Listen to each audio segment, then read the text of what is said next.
Au sommaire de cette édition, un nouveau gouverneur à la tête de la ville de Kinshasa. Il s'agit de Daniel Bumba qui a remporté les élections avec un total de 37 voix sur 47 votants. Et puis, arrivé ce lundi 29 avril, du chef de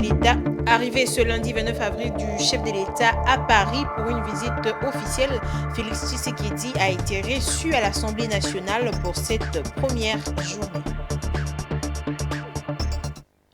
Madame, Messieurs, bonsoir et bienvenue dans ce journal. Je l'ai annoncé en titre, le président de la République, Félix Tshisekedi, est arrivé ce lundi 29 avril en France pour une visite officielle de 3 jours. Pour cette première journée, le chef de l'État a été reçu à l'Assemblée nationale et au Sénat français. Un tête-à-tête est donc prévu ce mardi avec son homologue français Emmanuel Macron au palais de l'Élysée.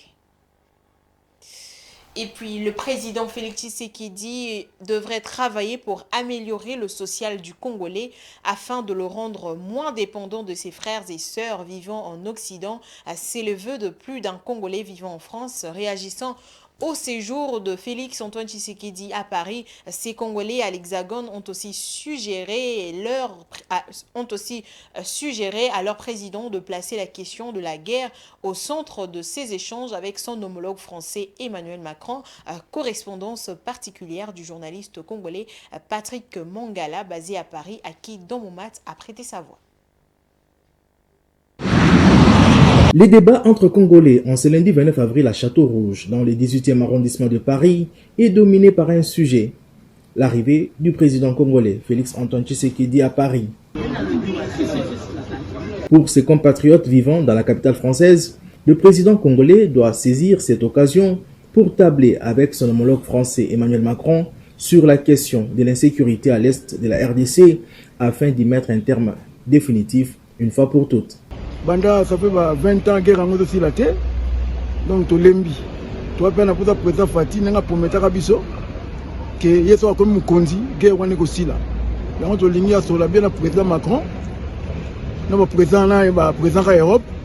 Ba sala tout likambo wana sila. Donc président eloko na zo senga na yo, ole bana Macron, il faut soutenir bata est. En plus ba orphelinat. Bana passe na ba orphelinat, il faut créer banda ko na ba orphelinat kuna ba kisi ba nini ba hôpital bo bongisa pe ba hôpital président Tshisekedi. Certains parmi eux en ont profité pour rappeler au président de tenir sa promesse sur l'amélioration des conditions de vie des Congolais au pays afin de les rendre moins dépendants de ceux de la diaspora. Donc souci numéro 1 à créer l'emploi, tout va se retrouver pour habiter la diaspora, charge nous autour ça c'est comme la biso. Et les rata moitié il faut tout mandat. Donc c'est-à-dire que le peuple a se retrouver. Il s'est de signaler que le président Félix Antoine Tshisekedi a prévu dans son agenda une rencontre avec le Congolais de l'Hexagone. Ces moments d'échange devraient permettre au chef de l'État de s'imprégner davantage des desiderata de ses compatriotes vivant à l'étranger. Et puis avant de se rendre à Paris, le président Félix Tshisekedi avec sa délégation était en Allemagne où il a eu un tête-à-tête avec le chancelier allemand Olaf Scholz. Cette visite de travail de 24 heures a tourné autour des questions économiques et sécuritaires. Les Allemands ont dénoncé la présence militaire rwandaise en territoire congolais. Suivez cet élément. C'était une visite de travail que le chef de l'État Félix Tshisekedi a effectuée hier dimanche à Berlin, capitale de l'Allemagne. D'après la présidence de la République, le président Tshisekedi a eu un tête-à-tête avec le chancelier allemand Olaf Scholz. Un tête-à-tête qui s'en est suivi d'un dîner de travail entre les délégations congolaises et allemandes. Cette visite a porté sur le renforcement de la coopération économique entre Kinshasa et Berlin, La situation sécuritaire a été aussi au cœur de ces déplacements. D'après le vice-premier ministre, ministre des Affaires étrangères congolais, Christophe Lutundula, les Allemands ont réaffirmé leur attachement à la souveraineté de la République démocratique du Congo. Ils ont réaffirmé leur attachement à la souveraineté de la RDC. Ils ont dénoncé la présence des militaires rwandais en territoire congolais et réitéré l'invitation que pratiquement le pays de l'Union européenne adresse au Rwanda de retirer ses troupes de la RDC. Et nous avons insisté sur le fait que les déclarations, c'est bon, mais l'action, c'est encore mieux. Pour ce qui est de l'accord entre l'Union européenne et le Rwanda, la délégation congolaise a insisté sur le mécanisme de traçabilité de matières premières exportées par le Rwanda. Et nous avons dit aux Européens, venez d'abord qu'on applique les MOU qui a été signé avec vous. Et l'Allemagne peut jouer un rôle. Si vous tenez à votre MOU avec le Rwanda qui ne produit pas les matières premières précieuses, stratégiques dont vous avez besoin, à tout le moins, mettons-nous d'accord sur les mécanismes, les règles de traçabilité qui vont nous garantir qu'on ne touchera pas aux produits qui viennent de la RDC. Du reste, les deux parties ont discuté de l'accroissement des investissements privés, du climat des affaires, mais également de la mise en valeur de ressources naturelles de la République démocratique du Congo. Avait annoncé en titre, la ville-province de Kinshasa vient de connaître le nom de son nouveau gouverneur. Le ticket Daniel Bumba Lubaki de l'UDPS et Edi Iyeli du MLC est élu à la tête de l'exécutif provincial avec 37 voix sur 47 votants. Il est suivi de Vidi Echimanga qui a récolté 10 suffrages exprimés en sa faveur. Les députés provinciaux de Kinshasa avaient le choix à opérer entre 31 candidats en lice pour diriger la capitale politique de la République démocratique du Congo avec ses plus de 15 millions d'habitants. Et puis le ticket Daniel Bumba et Edi Iyeli a été porté à la tête de la ville de Kinshasa au terme d'une élection organisée ce lundi 29 avril 2024 à l'Assemblée provinciale de Kinshasa. Sécurité, insalubrité, transport, économie, chômage ont fait le point sur les défis que les nouveaux locataires de l'hôtel de ville vont devoir relever. Suivez le commentaire de Domowat. Peupleux plus que bien des pays, Kinshasa réserve à ses nouveaux dirigeants une myriade de défis parmi lesquels 7 semblent prioritaires pour plus d'un. En effet, la mégapole ressemble à ces jours à un dépotoir d'immondices à ciel ouvert. Des ordures aux odeurs nauséabondes sont devenues omniprésentes, y compris dans la fameuse commune de la Gombe, siège de toutes les institutions nationales et internationales. Kin Label n'est plus qu'un vieux souvenir nostalgique pour les anciennes générations qui l'ont connu. Parallèlement, l'insécurité dans la ville va grandissante. Vols, meurtres, kidnappings sont signalés presque chaque jour. De jeunes désœuvrés et drogués armés des machettes appelées Kuluna continuent de leur côté à troubler l'ordre public et la quiétude du paisible Kinois. Et ce, en dépit de nombreuses mesures dont l'opération Panthère Noire en cours, censée les traquer et les déférer devant la haute cour militaire pour y être jugés. Vivre en sécurité est une des plus grandes préoccupations des Kinois. Par ailleurs, s'émouvoir dans la ville de Kinshasa est un véritable casse-tête. De nombreuses routes sont en mauvais état et les secondaires presque inexistantes. Ajouté à l'incivisme de certains policiers de la circulation routière, c'est là occasion des embouteillages monstrueux. Les Kinois se voient ainsi perdre au moins 3 à 4 heures par jour dans ces bouchons. La réhabilitation et la création de nouvelles routes, le développement du transport routier, ferroviaire, voire fluvial, sont des mesures très attendues pour atténuer cette situation. Près de 15 millions d'habitants de la ville sont concentrés dans 23 communes qui ne représentent que 29% de la superficie totale de Kinshasa. La plus grande commune, Maluku, présente encore les airs d'un coin désert. Le désir de rester au centre-ville ou dans ses environs a conduit au morcellement sauvage des parcelles et constructions anarchiques allant jusqu'à empiéter sur les collecteurs d'eau et les cimetières avec les conséquences qui s'ensuivent. Il est aussi à noter que la capitale congolaise est difficilement desservie en eau potable et électricité, si bien que le mot forage et délestage sont devenus si familiers. Une Kinshasa éclairée dans ses coins et recoins et desservie en eau potable ferait sans doute les bonheurs des plus d'un. Les nouveaux dirigeants auront également sur leur dos la question de l'emploi des jeunes. Beaucoup d'entre eux sont au chômage ou sont employés sans être bien rémunérés. Des mesures sont aussi attendues pour aider ces jeunes entrepreneurs kinois à ne pas plier face à la force de frappe des opérateurs économiques indo-pakistanais, chinois, turcs et libanais dans tout le secteur économique. Enfin, pour réussir dans leur mission, de nouveaux dirigeants auront l'obligation de travailler au changement des mentalités du quinoa. Et la population quinoise, quant à elle, attend du nouveau gouverneur une responsabilité, qu'il soit un gouverneur qui sera capable de mettre une bonne politique d'assainissement de la ville, celui qui va sérieusement travailler sur la sécurité de la population. Écoutez-le au micro de Rachel Misenga et Stanisamba.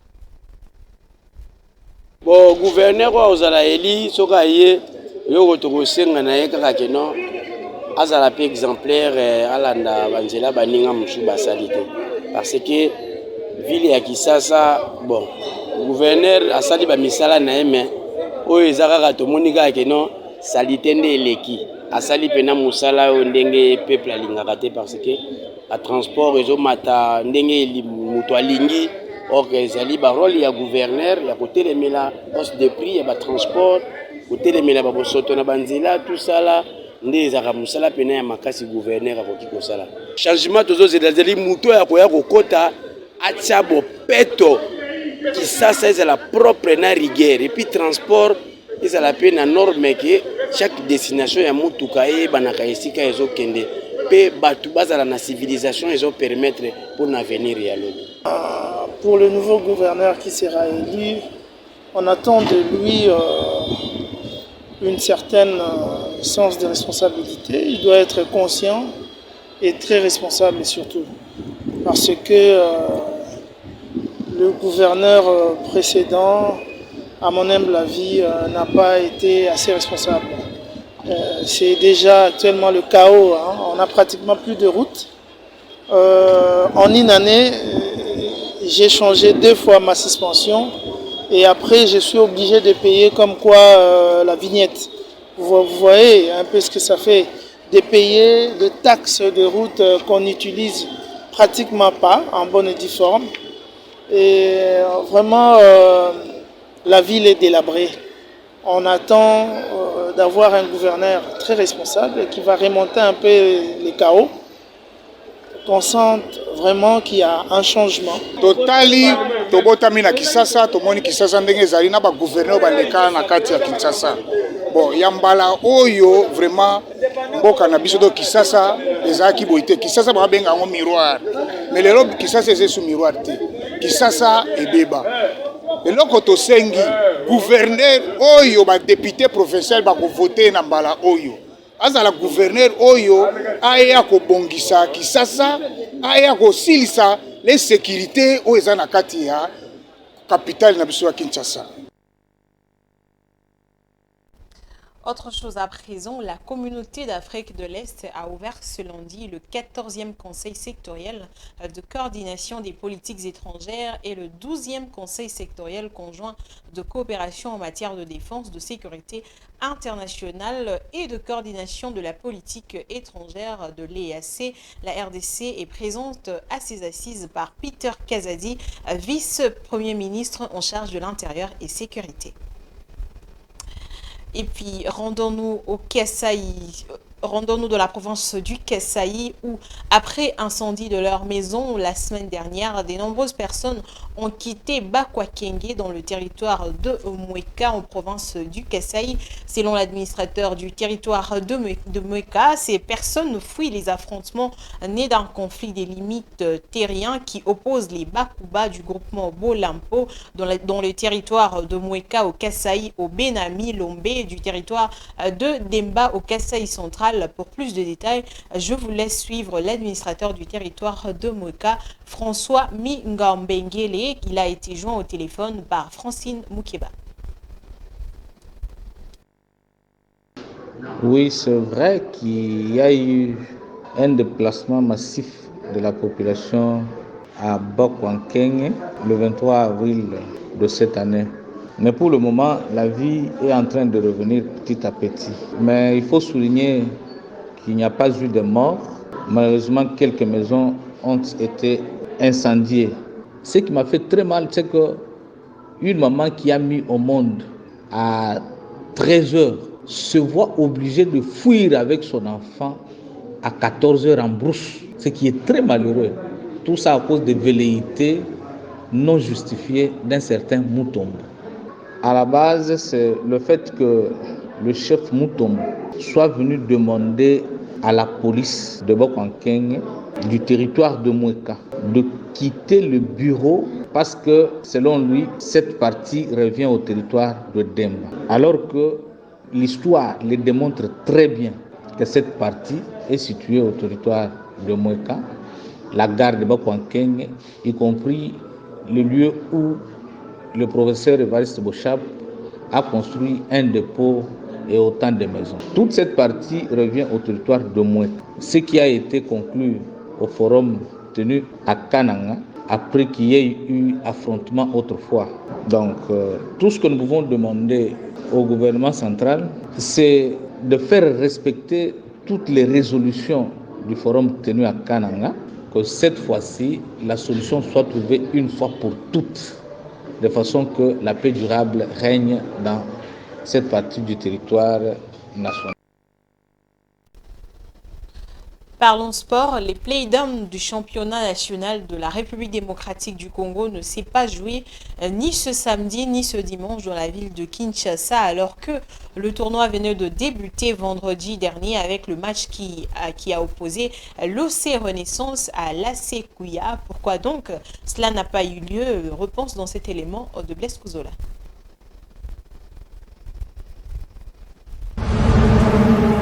Alors que la fenêtre du Playdown a ouvert ses portes vendredi 26 avril dernier au stade Tata Raphaël, la continuité de cette compétition est mise en doute dont les rencontres prévues n'ont pas du tout eu lieu aux installations du stade Tata Raphaël. Sur place au lieu de l'événement, le porte donna accès aux installations du stade Tata Raphaël dont les vestiaires, l'aire de jeu et le siège sont fermés depuis le matin du samedi 27 avril 2024. Le motif derrière cette fermeture est, d'après la lettre, le ministère des Sports et Loisirs accuse la Linafoot des vices de procédure pour lancer la phase du Playdown et la suite et fin de la Ligue 2. En croire certaines sources, Kabulo Mona Kabulo aurait demandé aux membres du comité de normalisation de la Fédération congolaise de football de lui fournir les calendriers de tous les matchs, afin qu'il saisisse à son tour le ministre de l'Intérieur pour assurer la sécurité de tous les matchs. Ce, dans l'optique de ne pas vouloir porter le poids de toutes les conséquences qui pourraient découler de l'absence des agents de l'ordre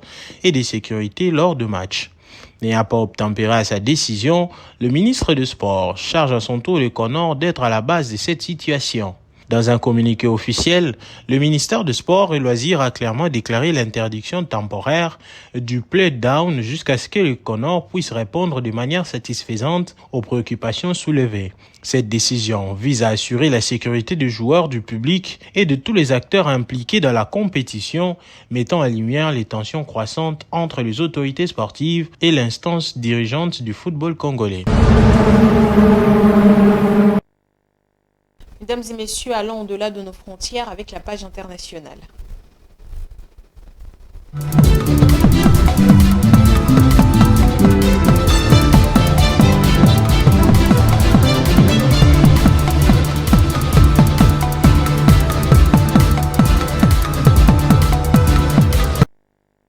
Le marché du commerce électronique est en pleine croissance au Kenya.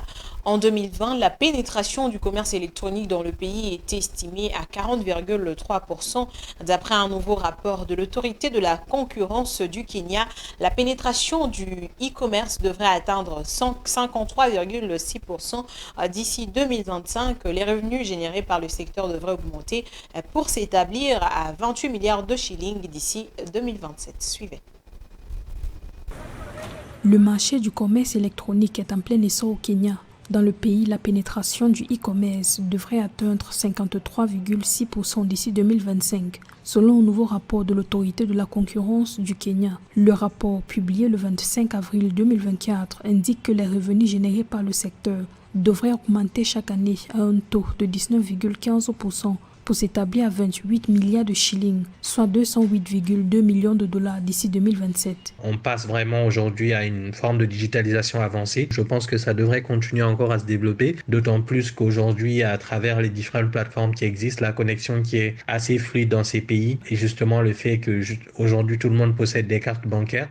En 2020, la pénétration du commerce électronique au Kenya était estimée à 40,3%. Dans le pays, la vente en ligne de produits alimentaires et d'épiceries principalement entretient le e-commerce. Le rapport de l'autorité de la concurrence du Kenya estime que 9,3% des Kenyans se procuraient de la nourriture et des produits d'épicerie en ligne en 2023. Ce chiffre devrait atteindre 16,7% d'ici 2027, soit l'équivalent de 10,5 millions de consommateurs selon le rapport. Il y a une forte pénétration des banques dans ces pays-là, donc je pense que cela va encore plus faciliter le développement du e-commerce, notamment le commerce de vente alimentaire. La croissance rapide des achats de produits alimentaires et d'épiceries en ligne au Kenya s'explique notamment par le besoin accru de services de livraison pratiques et compétents. Le marché de l'alimentation et de l'épicerie en ligne a connu une progression dans le pays avec le début de la pandémie de Covid-19 en 2020. En matière de réglementation régissant le commerce électronique, le Kenya dispose notamment de la loi sur la protection des données et de la loi sur le droit d'auteur de 2019. Rappelons qu'en décembre 2023, le Kenya a lancé une stratégie nationale de commerce électronique afin de renforcer sa position de leader en matière du numérique en Afrique. Le 25 avril 2024, une nouvelle étape a été franchie au Sénégal avec la signature d'une convention entre le Millennium Challenge Sénégal et l'université Hassan Sek de Ziguinchor. L'accord d'une valeur approximative de 330 milliards de francs CFA vise la mise en œuvre d'un programme de l'électrification destiné à connecter plus de 12 millions de Sénégalais au réseau électrique.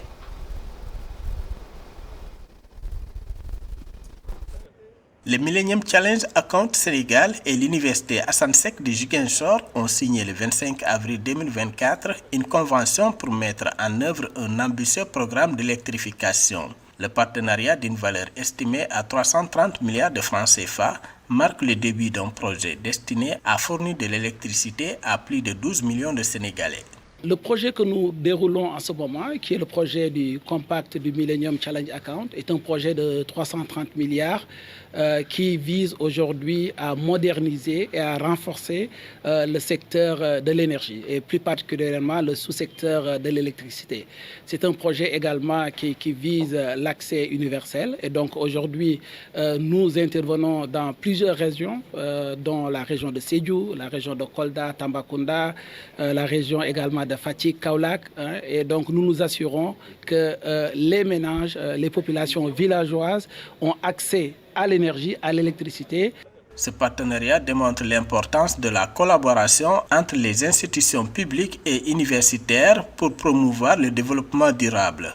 L'université Hassan Sek de Ziguinchor jouera un rôle clé dans la mise en œuvre de ce programme qui s'inscrit dans la vision du gouvernement pour améliorer l'accès universel à l'électricité. Nous aurons l'opportunité de pouvoir mettre en place des équipes de recherche, des équipes associant les enseignants-chercheurs déjà réputés pour la qualité de leurs travaux, mais aussi des étudiants de niveau master et des jeunes docteurs qui peuvent, dans le domaine des préoccupations qui sont précisées dans la Convention, travailler en étroite collaboration pour obtenir des résultats. S'étalant sur 5 ans, le programme d'électrification comprend un investissement financier de plus de 336 milliards de francs CFA de la part du gouvernement américain. Une somme à laquelle s'ajoute une contribution supplémentaire de plus de 30 milliards de francs CFA du gouvernement sénégalais pour un investissement global de plus de 367 milliards de francs CFA. C'est la fin de ce journal, mesdames et messieurs. Place au rappel des titres.